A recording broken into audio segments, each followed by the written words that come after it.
As students prepared to arrive back at Gettysburg College for the 2009-2010 academic year, they received an email indicating a change to the normal cable lineup. Information technology was asked to make some pretty deep cuts into their budget. And one of the ideas that they had was eliminating ESPN because it is so expensive. Basically, what we see is that ESPN by itself and is equivalent to the cost of all the other channels put together. Cutting ESPN represented only about 6% of the total cuts that IT made this year, saving them about $34,000. We did pass all of our cuts and all the areas inside of IT. We've talked to, within IT, we've talked to other people at the college as far as the other divisions and the other leaders in the other divisions, and so we didn't do it in a vacuum. We really didn't look at ESPN and say, you know what, that's got to go. It fell out after analysis of everything in great detail. I think the problem was the timing. It was summer. There weren't many students around. We didn't take the time we should have taken to do deeper consultation with student groups on this. Once students found out, they quickly began to organize through social networking sites like Facebook. I have heard from, I think, every constituency on this particular issue. And some are positive, by the way, and some are negative about reducing cable. Some parents would like to see us get rid of cable altogether. Many were happy, some were happy with getting rid of ESPN, but certainly the overwhelming student response to this was not so positive. When students descended back to campus to begin their classes, Student Senate organized a forum for individuals to express their dissatisfaction with the college's decision. If we're spending millions of dollars on a new building, to do that, $34,000 for ESPN seems not a penny change, but a worthy investment. After the meeting, the student senators gathered and drafted an official resolution and report that was submitted to President Riggs for review. The thing that I was most moved by from the representatives of Student Senate was their concern that students had not had a chance to say what they thought. And I thought, you know, they were right. Ultimately, the student body was able to influence the policy reversal by President Riggs.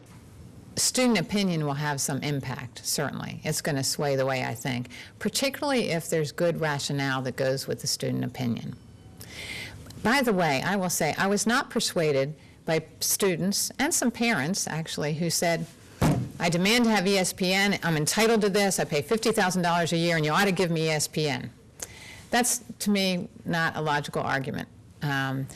When some people, though, talk to me about the need for student outlets, that this is a great thing for students to come around and enjoy together, it builds a sense of community. Some people were talking about the fact that some fraternities would have ESPN, and this would drive students into fraternities who might not otherwise go and might not otherwise be interested. And I started thinking about this sort of lopsided status we might be building into residential life. I thought, okay, these are reasonable responses, and these are reasonable things for us to think about. President Riggs drafted a letter to the student body Wednesday evening, September 9th, indicating an intention to reverse the decision. She submitted this letter to the campus newspaper for publication. I know the Gettysburgian billed this as the triumphant return of ESPN. I would have rewritten that headline, I think, if I'd had a chance. That's not really what this story is about. We're still going to have ESPN on a list of possible budget reduction options. But the idea is to get an array of those that might have some impact on the student experience and then allow students some consultation before we make final decisions. Riggs was not entirely certain where the college would find the $34,000 to fund ESPN for this fiscal year. As I talk to students about the financial situation we're in, I think it's sort of, in some ways, a teachable moment. I think a lot more students are starting to understand the pressure that we feel and why we feel the pressure. And I think the more students who kind of understand these things, the better the conversations will be, the more productive they'll be. ESPN was not the only thing on the chopping block this year. In fact, the college has already taken steps to save over $1 million from its current budget.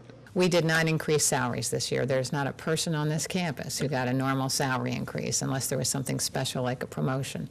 That's not getting much play around here, but you know, you look at the people who work here and they're taking a big part of the budget cut right there by not getting a salary increase. We've looked at certainly entertainment expenses. Many of those have been chopped fairly dramatically. Travel expenses associated with particularly administrative faculty professional development. A lot of our administrators have not been able to go to conferences they normally would.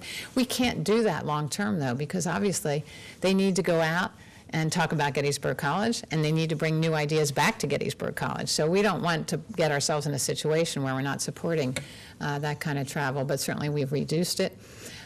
In terms of renovations to buildings, some of those planned renovations did not go on, or they've been slowed down. Purchases of equipment, furniture, these are the places we've gone. You probably see a few less flowers on campus. I mean, it goes on and on. The college expects to continue to look for savings in the coming years, but plans on consulting with the student body before they make any official future decisions. For Gburg TV and The Forum, I'm Andrew Orange.